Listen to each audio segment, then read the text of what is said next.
I'm Tarotist Maggie Norton, and I'm bringing you the tarot card of the week. This week we've chosen the Queen of Wands. Oh, she's badass.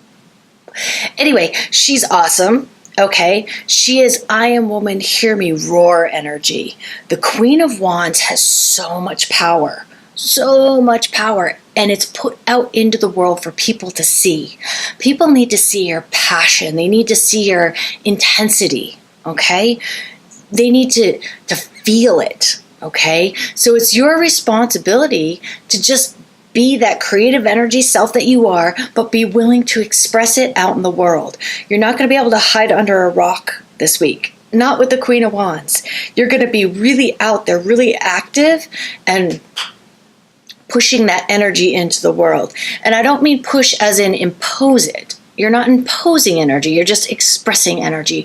And realize that your passion, your enthusiasm is going to ignite and trigger other people's passion and enthusiasm for life. It is so much fun at the Queen of Wands because you literally can ignite people into their own power just by expressing your power. So don't hesitate to show people how strong you are. Don't hesitate to show them the power that you are and the creative energy that just exudes from you by living this wonderful life that you have. All you have to do is be you, but get out there in the world and do it. No hiding under a rock this week. No, you're not going to be the hermit this week. You're going to be out there. You're going to be getting things accomplished, but your energy is going to be igniting everything that you've been asking for to get things accomplished. So, get out there, have some fun, be in your passion, be in your creative expression, and allow the world to feel it. All right?